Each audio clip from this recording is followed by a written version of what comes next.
For more than a century, high school students, parents, and communities have enjoyed sports experiences that have been thrilling, memorable, and for the most part, free of serious injuries. This year alone, more than 7 million participants will take part in sports in America's high schools. But with more students participating than ever before, the odds are also greater that there could be more sports-related injuries.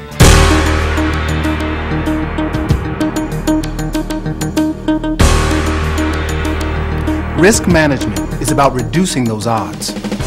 You and your parents need to work closely with coaches and school administrators to help manage the risks in high school sports. While schools aggressively work to minimize the risks, you and your parents have an important part to play as well. The effort to prevent injuries begins well before you ever take the field of play. Schools require completion of a number of important forms.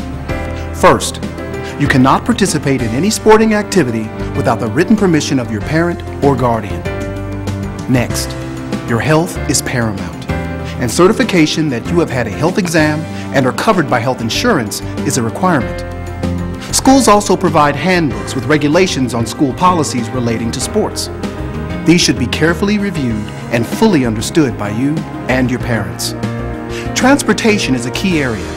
Be sure to follow your school policy regarding transportation to and from competition sites.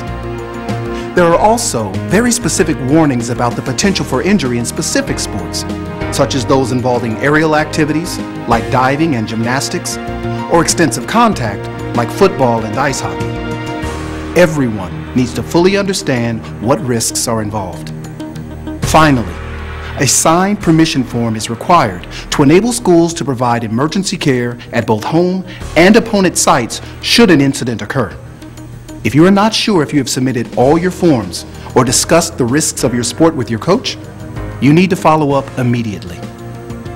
Before and throughout the season, coaches and administrators work hard to provide you with appropriate equipment and a proper environment to practice and achieve in your sport.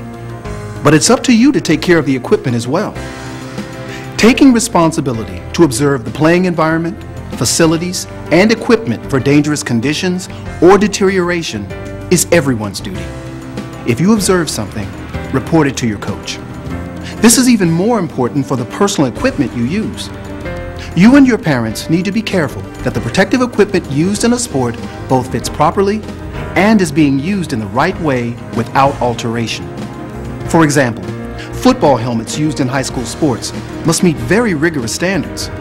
An extensive 9-point program is suggested to assure a proper custom fit. Make sure you ask if you have any questions about the condition or fit of your equipment.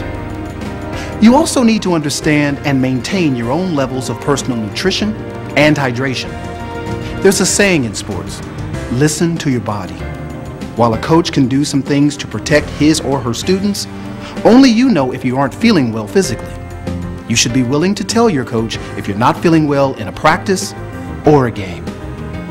You should always adhere to legal playing techniques and to safety rules on and off the field, including the locker room, on team buses, and all other related areas.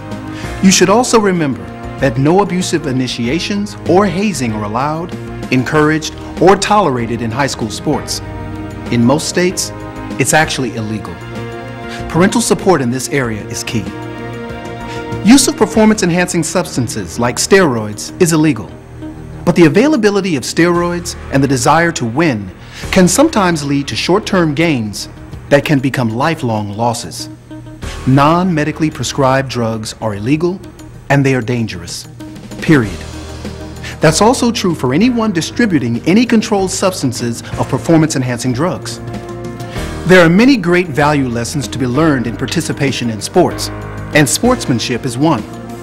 Confrontational student behavior is never right, nor are intentional and purposeful attempts to harm other players or spectators. Sportsmanship extends beyond the field of play, before and after contests as well. Negative spectator behavior is harmful, while demonstrations of positive sportsmanship and spectator conduct before, during, and following contests send the proper message.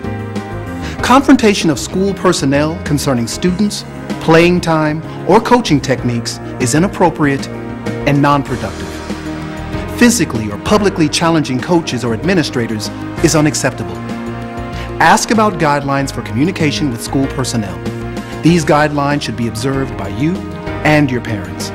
If you have a question for a coach or school administrator, ask politely and at an appropriate time and place. A successful and enjoyable high school sports experience begins the moment you decide to participate. From that point forward, your best interests are the primary concern of every coach and administrator. But it also takes the full support and participation of every parent and you to make the experience positive and to minimize the risk of injury that is inherent in all sports. For many students, sports activities can provide the most rewarding and memorable experiences of their high school careers. Working together, we can make sure it stays that way for everyone who participates in high school athletics. Take part. Get set for life.